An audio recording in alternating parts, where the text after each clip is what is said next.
ہر قسم کی حمد و ثنا، تعریف و توصیف اس ذات کے لیے جس نے اس کارخانہ عالم کو وجود بخشا، اور کروڑ ہا کروڑ درود و سلام اس کے آخری پیغمبر پر جنہوں نے دنیا میں حق کا بول بالا کیا۔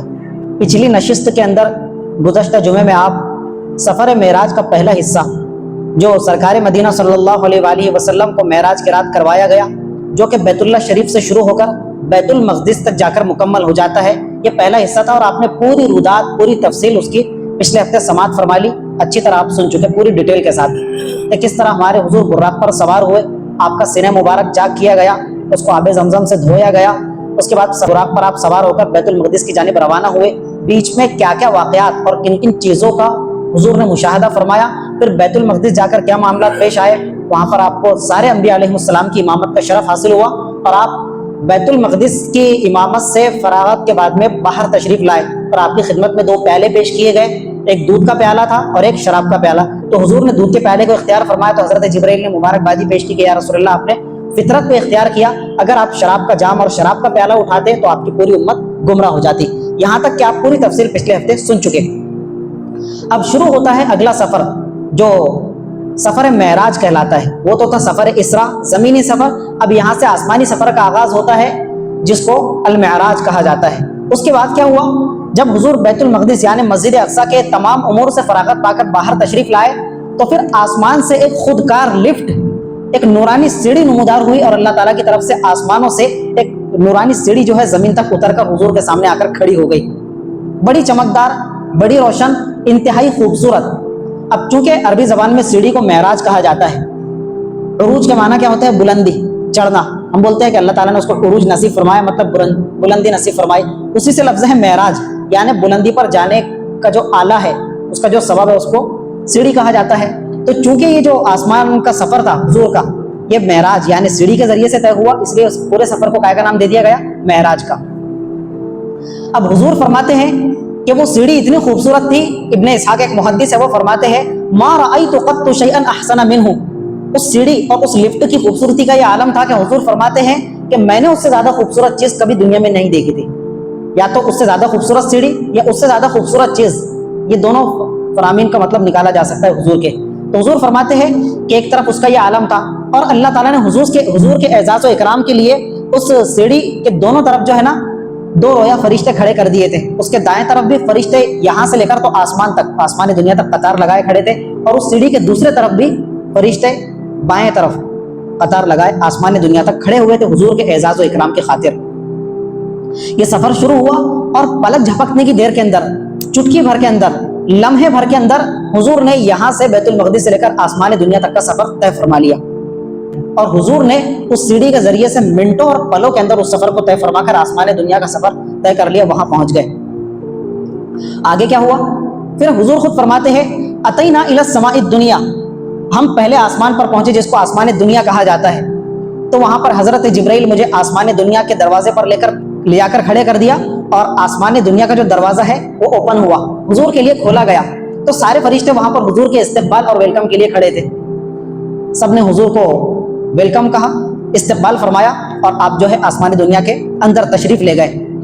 وہاں جس ہستی سے حضور کی ملاقات ہوئی وہ تھے حضرت آدم علیہ السلام۔ حضور فرماتے فَإِذَا فِيهَا آدم، پہلے آسمان سے میری ملاقات ہوئی حضرت آدم علیہ السلام سے، تو فرشتوں نے عرض کیا یا رسول اللہ ھذا ابوکا، یہ آپ کے جد امجد، یہ آپ کے والد بزرگوار، اور آپ کے ساتھ ساتھ پوری دنیا کے والد ہیں، حضرت آدم تو پہلے انسان ہیں، تو انہوں نے عرض کیا کہ یہ آپ کے جد امجد ہے، فسلم، تو آپ ان کی خدمت میں سلام عرض کیجئے۔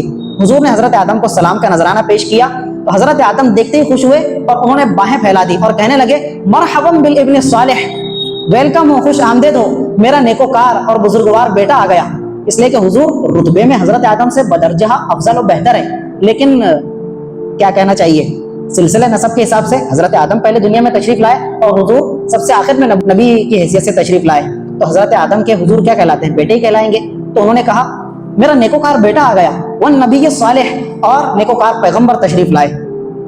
یہ معاملہ ہوا، پھر ہم آگے بڑھے، کہاں ثم صعید بی، پھر ہم نے آگے کا سفر طے کیا، جبرائیل مجھے اوپر کی جانب لے کر گئے، حتی اتینا الی السماء الثانیہ، ہم دوسرے آسمان پر پہنچے، تو وہاں کا دروازہ اوپن ہوا، فرشتوں نے ویلکم کہا، استقبال کر کے ہم کو اندر لیا، ہم اندر تشریف لے گئے، تو وہاں پر کس سے ملاقات ہوئی؟ تو حضور فرماتے ہیں کہ وہاں پر ہماری دو ہستیوں سے ملاقات ہوئی، حضرت یحییٰ اور حضرت عیسیٰ علیہ السلام۔ یہ دوسرے آسمان پر تشریف فرماتے اور میری ان سے ملاقات ہوئی، اور حضور نے فرمایا کہ یہ دونوں آپس میں خالہ زاد بھائی ہیں۔ حضرت یحییٰ اور حضرت عیسیٰ یہ دونوں خلیرے بھائی کہلاتے ہیں۔ فسلمت علیہما، تو میں نے اپنی عادت کے موافق ان کی خدمت میں بھی سلام پیش کیا۔ وہ بھی میرے استقبال کے لیے کھڑے ہو گئے اور کہنے لگے مرحبا بالاخ الصالح، ویلکم ہو کہ ہمارے نیکوکار بھائی آ گئے۔ اب انہوں نے بیٹا نہیں کہا، حضرت آدم نے بیٹا کہا تھا کہ میرا بیٹا آ گیا، انہوں نے کہا کہ ہمارے نیکوکار بھائی تشریف لائے، والنبی صالح، اور نیکوکار پیغمبر تشریف لائے، اور انہوں نے حضور کا ویلکم کیا، آپ کا استقبال فرمایا۔ اس کے بعد حضور فرماتے ہیں ثم صعد بی، ہم مزید آگے چلے، اوپر کی طرف بڑھے، کہاں پہنچے؟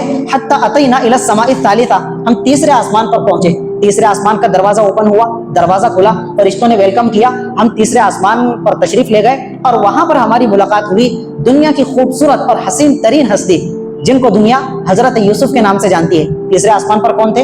حضرت یوسف علیہ السلام سے ہماری ملاقات ہوئی۔ فسلمت علیہ، میں نے حضرت یوسف کی خدمت میں سلام کا نذرانہ پیش کیا، ان کو سلام کیا۔ انہوں نے بھی کہا مرحبا بالاخ الصالح، مبارک ہو، ویلکم، خوش آمدید کہ میرے نیکوکار بھائی آ گئے، والنبی صالح، اور نیکوکار پیغمبر تشریف لائے۔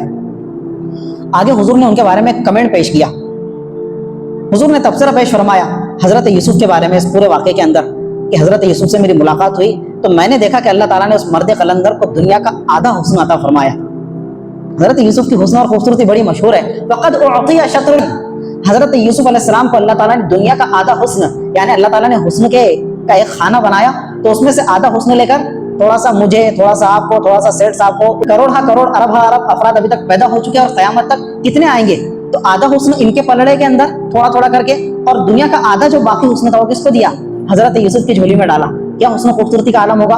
اب آپ سوال کریں کہ ہم تو یہ سن رہے تھے کہ اللہ تعالیٰ نے حضور کو بے مثال حسن و جمال سے نوازا، ہم حضور کے حسن کی بات ہی نہیں کر رہے، ہم تو صرف دنیا کے حسن کی بات کر رہے ہیں۔ آدھا حسن پوری دنیا والوں کے پاس اور آدھا حسن حضرت یوسف۔ جہاں تک کہ حضور کے حسن کی بات ہے تو پوری دنیا کا حسن اور حضرت یوسف علیہ السلام کا حسن ہمارے حضور کے حسن و جمال کی خیرات ہے۔ اب آپ مجھے بتائیے کہ خیرات آدمی کس چیز کی نکالتا ہے؟ اصل جو رقم ہوتی ہے اس میں سے ایک معمولی رقم کی خیرات نکالتا ہے، تو پوری دنیا کا حسن و جمال ہمارے حضور کے جلووں کی خیرات ہے۔ وہ جو شیخ سعدی شیرازی نے کہا تھا حسن یوسف دم عیسیٰ ید بیضہ داری، تمام پیغمبروں کے معجزات کا انہوں نے ذکر فرمایا اور فرمایا آنچ خوبہ ہما دارن تو تنہا داری، یا رسول اللہ وہ تمام انبیاء علیہ السلام کو جو اللہ تعالیٰ نے معجزات عطا فرمائے تھے، 16 لاکھ انبیاء علیہ السلام کو، وہ تمام معجزات اللہ تعالیٰ نے آپ کی جھولی میں ڈال دیے۔ ہمارے حضور کے پاس تو کسی چیز کا کوئی نقص اور کمی نہیں ہے۔ تو یہاں پر حضرت یوسف علیہ السلام کے بارے میں حضور نے یہ تبصرہ فرمایا کہ آپ کو اللہ تعالیٰ نے آدھی دنیا کا حسن سے سرفراز فرمایا۔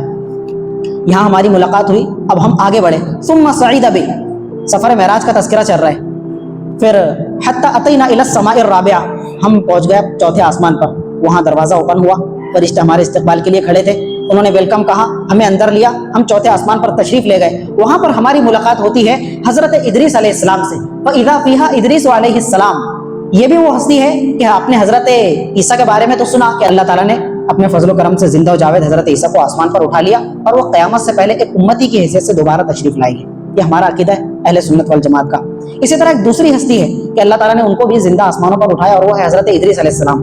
یہ میری بات نہیں ہے، یہ سورہ مریم کے اندر 16ویں پارے میں اللہ تعالیٰ نے یہ جملہ کوٹ فرمایا ہے، وَرَفَعْنَاهُ مَكَانًا عَلِيًّا، ہم نے حضرت ادریس کو بھی آسمان پر اٹھا لیا تھا، بلندی کی طرف ان کو اٹھا لیا۔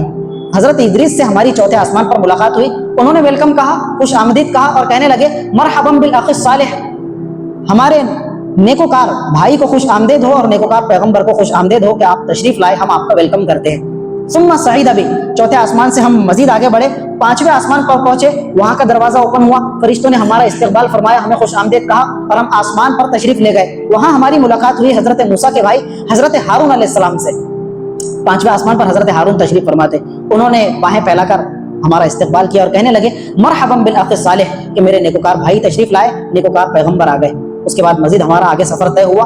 ثم اتینا الی السماء السادسہ، چھٹے آسمان پر پہنچے، وہاں ہمارا استقبال ہوا، دروازہ کھلا، تشریف لے گئے، تو وہاں پر ہماری ملاقات ہوتی ہے اب جلیل القدر پیغمبر جو 5 بڑے پیغمبروں میں شمار ہوتے ہیں، حضرت موسیٰ علیہ السلام۔ چھٹے آسمان پر ہماری ملاقات ہوئی حضرت موسیٰ سے، تو انہوں نے بھی ویلکم کیا، باہیں پھیلائی اور کہنے لگے مرحبا بالاخ الصالح، خوش آمدید ہو کہ میرے نیکوکار بھائی تشریف لائے اور بزرگوار پیغمبر تشریف لائے۔ یہ اس کے بعد میں آخری آسمان کا سفر باقی تھا۔ یہ جو یوں کر کے ہم آسمانوں کا سفر طے کر رہے ہیں، اتنا آسان نہیں ہے. یہ آپ یوں سمجھیے کہ 2 آسمان جو ہے اللہ تعالیٰ نے 7 آسمان بنائے, 7 آسمان, اور ایک آسمان سے دوسرے آسمان کے بیچ کا فاصلہ آپ کو معلوم ہے جناب کتنا ہے؟ 500 سال کی مسافت ہے دونوں آسمانوں کے بیچ کے اندر. 2 آسمان, پہلا جو آسمان ہے آسمان دنیا ہمیں نظر آتا ہے, اور اس کے اوپر والا آسمان, پھر تیسرا آسمان. تو یہ جو 2 آسمانوں کے بیچ کا گیپ ہے, کتنی مسافت ہے, کتنا ڈسٹینس ہے؟ 500 سال کی مسافت. آپ اگر ایک دن کے اندر بھی پیدل چلتے تو آپ سینکڑوں کلومیٹر پیدل چل لیتے. ہمارے تمل اور کیرلا کے شہاب بھائی نے پیدل جو ہے سفر حج طے کیا چند مہینوں کے اندر, 4-6 مہینے ان کو لگے. اب آپ بتائیے 500 سال بھی اگر آپ پیدل چل رہے تو آپ تو دنیا کے کئی چکر کاٹ لیں گے. تو کتنا فاصلہ ہوگا 2 آسمانوں کے بیچ میں, اور ہم کیسا بیان کر دے رہے ہیں اس کو. لیکن ہمارے حضور کو اللہ تعالیٰ نے سفر معراج کا ایک انوکھا معجزہ عطا فرمایا کہ آپ یوں پل بھر کے اندر اور پلک جھپکنے کی دیر کے اندر سفر طے کر رہے تھے براق کے ذریعے حضرت جبرائیل کی صحبت اور ان کی سنگت کے اندر. 6 آسمان مکمل ہو گئے. اب ہم پہنچے آخری آسمان, یعنی جو آسمان دنیا نہیں ہے, وہاں عرش کے پاس میں جو آخری آسمان ہے, وہاں پر ہمارے لیے دروازہ کھلا, دروازہ اوپن ہوا. فرشتے ہمارے استقبال کے لیے کھڑے تھے, انہوں نے باہیں پھیلا کر استقبال کیا. اور 7ویں آسمان پر جس ہستی اور بزرگ پیغمبر سے ملاقات ہوئی وہ ہے حضور کے جد امجد حضرت سیدنا ابراہیم علیہ السلام, جو 5 بڑے پیغمبروں میں شمار کیے جاتے ہیں. حضرت ابراہیم علیہ السلام سے ہماری ملاقات ہوئی. اب یہاں پر حضرت ابراہیم کی خدمت میں میں نے سلام عرض کیا تو فرشتوں نے کہا یا رسول اللہ یہ آپ کے جد امجد ہے, ان کے فرزند ارجمن حضرت اسماعیل کے صلب اور ان کی پشت سے اللہ تعالیٰ نے آپ کو دنیا کے اندر مبعوث فرمایا, یہ آپ کے والد بزرگوار ہیں. تو میں نے فرشتوں کی تلقین پر ان کی خدمت میں سلام عرض کیا, انہوں نے سلام کا جواب مرحمت فرمایا, اور اب انہوں نے جملہ بدل دیا, انہوں نے بھائی نہیں کہا. حضور ان کے بھائی نہیں, حضور ان کے بیٹے کہلاتے ہیں. وہ فرمانے لگے مرحبا بالابن الصالح, خوش آمدید کہ میرا نیکوکار بیٹا آ گیا محمد رسول اللہ. اور آگے فرمانے لگے والنبی صالح, بزرگوار اور نیکوکار پیغمبر تشریف لائے. یہ 7 آسمان کا حضور کا سفر طے ہو گیا. اس کے بعد میں حضرت ابراہیم سے میری ملاقات ہوئی, ان کے ساتھ تھوڑی میٹنگ رہی, مجلس رہی, اور انہوں نے مجھے ایک بات کی تلقین فرمائی کہ محمد جب تم اس سفر سے واپسی کے بعد اپنی امت کے پاس جاؤ تو میری ایک وصیت ان سے عرض کرنا. کیا؟ تو وہ میرے اور آپ کے فائدے کے لیے. کہنے لگے اقری امتک منی السلام. سب سے پہلے تو حضرت ابراہیم نے ہم جیسے ایرے غیر نتو خیر معمولی سے مسلمانوں کی خدمت میں اتنے بڑے وقت کے پیغمبر نے سلام پیش فرمایا.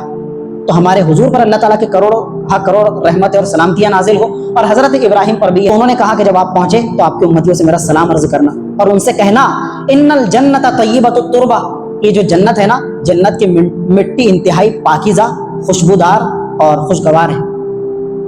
عذبۃ الماء, اور جنت کا جو پانی ہے انتہائی شیریں, خوشگوار اور انتہائی میٹھا پانی ہے.